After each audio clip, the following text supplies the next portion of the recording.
کہ خدا نے کس طور پر مداخلت کر کے نابال کو سزا دی۔ در حقیقت نابال بے حد نشے میں اور بے خبر تھا۔ بائبل کہتی ہے کہ صبح کے وقت اسے سزا ملی۔ یہاں ہمیں پتہ چلتا ہے کہ وہ رات کے وقت نشے میں تھا اور آس پاس ہونے والے کاموں سے وہ نا واقف تھا۔ شیطان نے اسے بہکایا اور پھسلا کر ابدی سزا کے پاس لے گیا۔ افسوس کہ وہ باخوشی اس انجام تک پہنچ گیا۔ ایبیگل اس سے بات کرنے کو آئی اور دیکھا وہ نشے میں ہے۔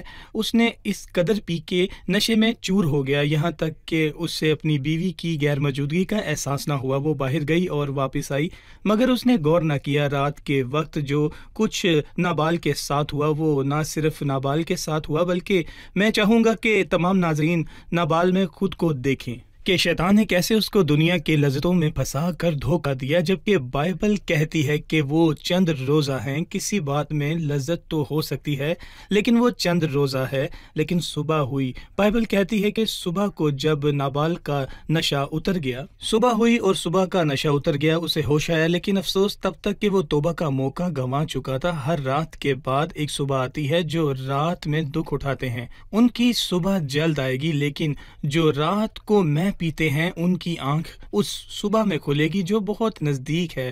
بائبل ہمیں میں اور زندگی کے نشے کے خلاف خبردار کرتی ہے کہ شراب میں متوالے نہ بنو، کیونکہ اس میں بد چلنی پیدا ہو سکتی ہے۔ کیا آپ مجھ سے یہ کہنا چاہ رہے ہیں کہ مسیحیت شراب پینے اور شرابیوں کے خلاف بھی قدم اٹھا رہی ہے؟ بالکل، مطلب کہ بائبل کی کسی تعلیم کے مطابق میں پینا جائز نہیں ہے؟ جی نہیں، ہرگز نہیں۔ نئے عہد نامے میں واضح طور پر خبردار کیا گیا ہے، اور پرانے عہد نامے میں بھی سلیمان نے کہا ہے جب وہ روانی کے ساتھ نیچے اترتی ہے تو آدمی کو دھوکہ دیتی ہے، یہ لوگوں کو بہکاتی ہے لیکن آخر میں ڈستی ہے، اور نابال کو یہاں ڈس لیا۔ وہ سانپ کی طرح کاٹتی اور افی کی طرح ڈس جاتی ہے۔ نہ صرف میں پینے کی بات کی گئی بلکہ دنیا کا نشہ بھی جو انسان کو بے شعور کر دیتا ہے اسے عدالت تک لے جاتا ہے۔ صبح ہوئی اور صبح کو اس کا نشہ اتر گیا، بہرحال وہ بیدار ہوا اور اپنی عدالت تک پہنچا۔ بائبل کہتی ہے کہ رات میں اس کا دل اس میں مگن ہے، عارضی لذت ہے، لیکن صبح کو وہ اپنی ابدیت میں جاگا، اس کا دل اس میں مردہ ہو گیا۔ اور در حقیقت یہ وہ پیغام تھا جو ایبیگل نابال تک پہنچانا چاہتی تھی کہ داؤد نے اپنے صبر کی گھڑی میں اس پر اپنا ہاتھ نہیں ڈالا، یا میرے کہنے کا مطلب ہے کہ خداوند نے اس کی پرواہ کرتے ہوئے داؤد کو ایبیگل کے ذریعے ایسا کرنے سے روکا، اس سے روکا۔ رات کو داؤد کو انتظار کرنا پڑا، لیکن صبح میں خدا کو داؤد کو اس کے صبر کے لیے انعام دینا پڑا۔ اور اب ہم ایک ایسے وقت میں ہیں جس کے بارے میں بائبل کہتی ہے کہ وہ مسیح میں ثابت قدم اور صابر رہنے کا وقت ہے، اور ایمانداروں کو صابر ہونے کی ضرورت ہے۔ داؤد کا انعام یہاں واضح ہے کہ اس نے ایبیگل سے شادی کی، جس کے نام کا مطلب ہے میرا باپ خوشی مناتا ہے۔ جیسا کہ ہم نے پہلے بھی سنا، وہ خوشی کے ساتھ ایک ہو گیا، اور خدا نے اسے اس کے نابال جیسے بدکار شخص کے گھر میں برداشت اور صبر کے ساتھ رہنے کا انعام دیا۔ اس کا مطلب ہے کہ وہ جس نے داؤد کو عزت دی آخرکار اس کے ساتھ ایک ہو گئی، اور جس نے داؤد کی تحقیر کی آخرکار اس کا دل اس میں مردہ ہو گیا۔ اس کا دل اس کے پہلو میں مردہ ہو گیا۔ جب مسیح کا صبر ختم ہو جائے گا تو وہ جو مسیح کے ساتھ ایک ہوئے ابدیت میں عزت اور انہیں انعام دیا جائے گا، اور وہ جنہوں نے مسیح کو رد کیا وہ ابدی سزا پائیں گے۔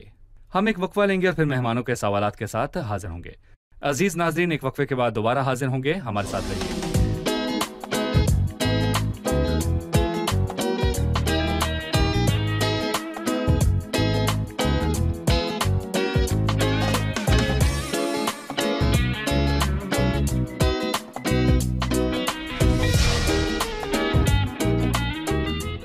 خوش آمدید۔ آئیے بڑھتے ہیں مہمانوں کی جانب اور جانتے ہیں ان کا سوال۔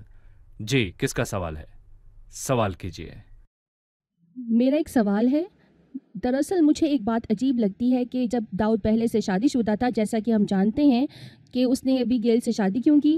پرانے عہد نامہ میں خدا نے کثرت ازدواج کی اجازت دے رکھی تھی یا کیا؟ جی بھائی، کیا خدا کثرت ازدواج کی اجازت دیتا ہے؟ دراصل کثرت ازدواج تبھی آیا جب گناہ دنیا میں داخل ہوا، اور وہ پہلا شخص جو 2 بیویوں کو بیاہ کر لایا وہ لمک تھا اور وہ بدکار تھا۔ وہ پیدائش کے 4 باب میں 2 عورتیں بیاہ لایا، وہ باب جس کی شروعات ظالم قاتل سے ہوئی جب قائن اپنے بھائی حابل کے